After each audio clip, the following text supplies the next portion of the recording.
Fans, fan culture, and culture wars, it all comes together around the books of Brandon Sanderson about around the world of Star Wars series. Even Lord of the Rings and Tolkien is no longer safe from these fan wars about the merits or the lack thereof of Rings of Power.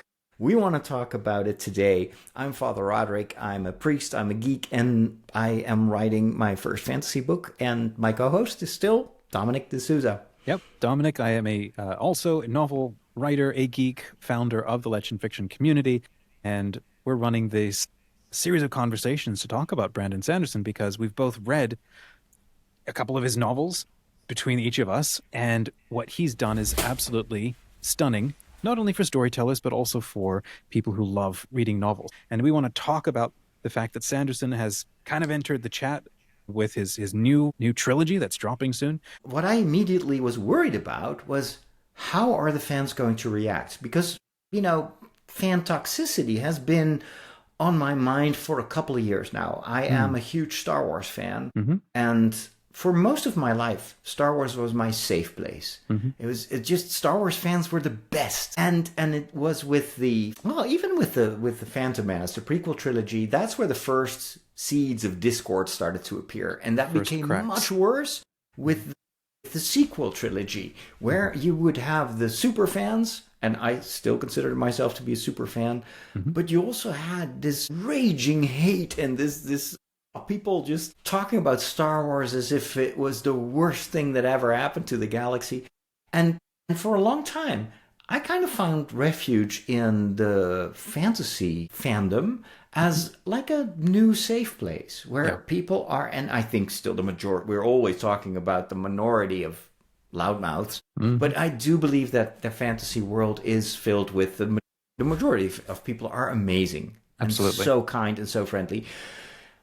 And especially Sanderson fans. When I first started reading the online forums and Reddit about Mistborn, about Sanderson, and I wanted to know more, I was like, these fans are the best. This is such a cool... And Sanderson himself is such a nice guy. Agreed. He attracts people like him. That's what his stories are brilliant at, right there. Yeah. Attracting people who like these kinds of values, who want to build the kind of world that his novels are trying to contribute or encourage you to also explore and have adventures with these kinds of values. These are good ones. They're ones that build a world we believe in. However, recently, his fifth book in the Way of the Kings saga, and that probably has another name, but anyway, the first book is Way of Kings. That was the first time that I saw discord among the Sanderson fans, and there was a lot of controversy about this fifth book. I didn't hear about any of that. Maybe some of our viewers didn't either, so catch us up. I can update you on that. So in this new saga, you follow a couple of characters for a long time, and they're you get attached to these people. After all, this has been a multi-year project. Sometimes fans had to wait several years. By the way, that's all going to change with Ghostblood because Sanderson has said, I'm going to finish the entire trilogy and then we're going to publish it. That's incredible. I love that. So it's binge reading. These books can come out on the same day. The whole fandom's going to go very quiet for about 3 days. Oh my 5 goodness. Days. But it's so cool. But anyway, with the fifth book, it felt almost like a change of vibe or wind. Really? All of a sudden, and this is something that Sanderson has admitted, the process of writing was different. Okay. So he is, of course, an incredibly hardworking writer.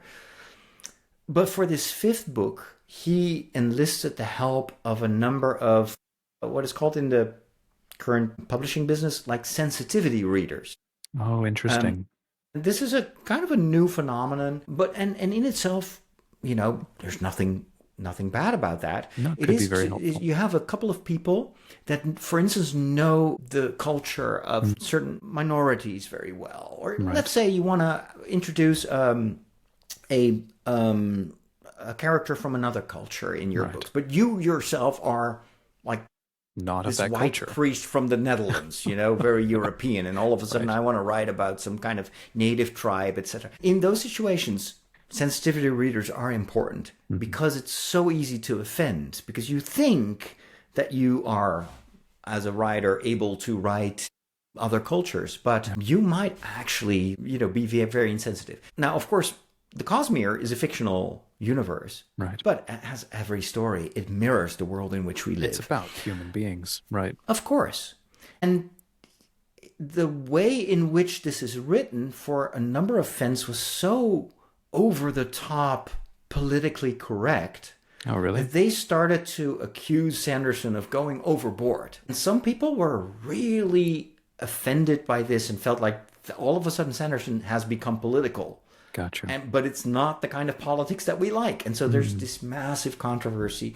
And then some other people defended Sanderson and said, well, no, it's a good thing. Stories are supposed to mirror the world in which we live. So hooray for Sanderson for doing this and taking sensitivity seriously. And then even other people said, well, he tried, but he tried too hard. Okay. And I read that whole controversy and I was like, no, sure, this is a valid discussion. Mm-hmm. But I kind of don't want that to be everywhere. There's already so much discord in the world around us. You can't switch on the TV without people yelling at each other. What are your thoughts? Is this something that I should just accept, that this is now pervasive everywhere? Or can we still have nice things? Can we still have nice things? Yeah. There are some people maybe who do deserve to be canceled. There are some genuinely bad actors out there creating content, saying things that are objectively harmful towards things like human thriving, building a future we believe in, building a world that we believe in.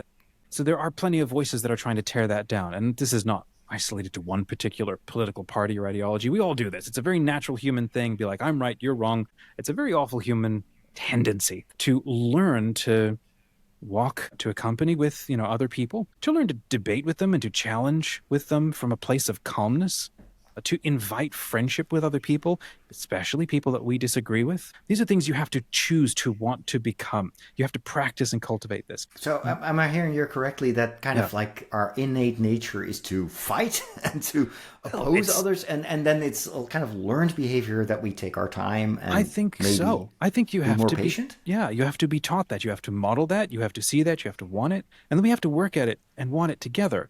The problem is it can also be so easy to just double down, and we see ugly, horrible, bad things being shared. And so it's an extremely chaotic time right now. So while all this is happening, I see a lot of fandoms. I see a lot of people turning to stories and turning to fandoms like a breath of fresh air, because we need new unifying stories that make sense of the world, that give us a plan of action and how we can live together. And to be able to find somebody from a whole nother country in another hemisphere going, hey, I love that TV series too. I love that book too. That instantly telegraphs to you, that tells you, we both share a love for the same kind of world to live in. I can now connect with you and we can now be friends over this thing. I think that fandoms have this brilliant, beautiful opportunity to connect with people across state lines, across traditions, across faith beliefs, across distances. Like a single book or a story in an instant can bring people together and unite them.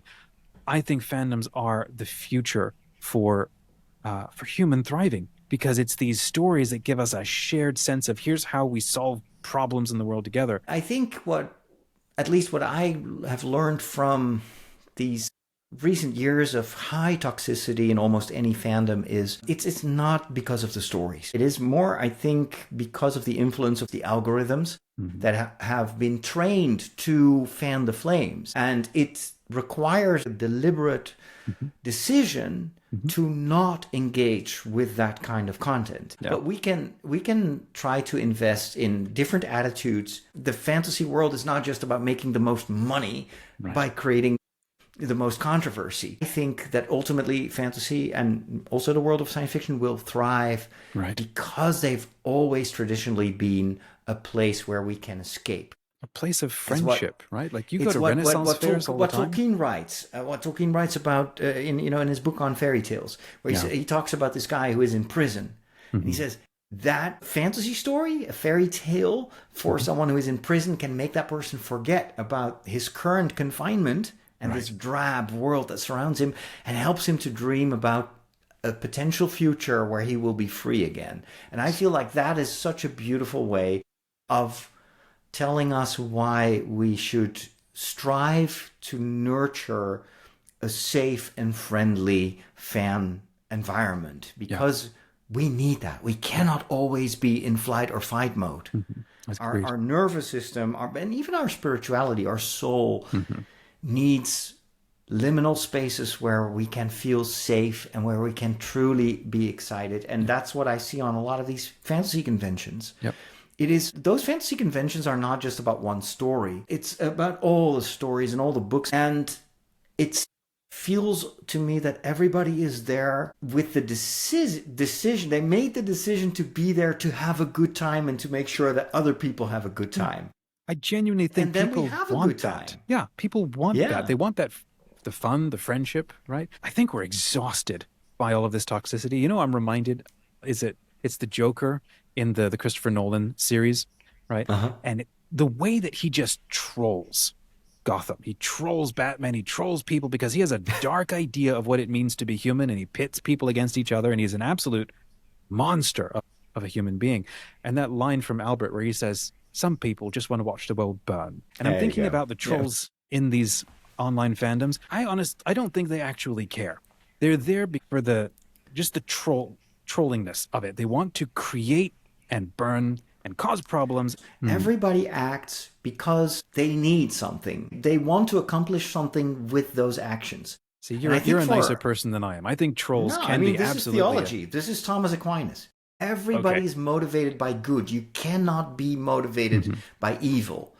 You can be motivated by something you perceive to be good, but isn't actually, or is only good for you and not for other people.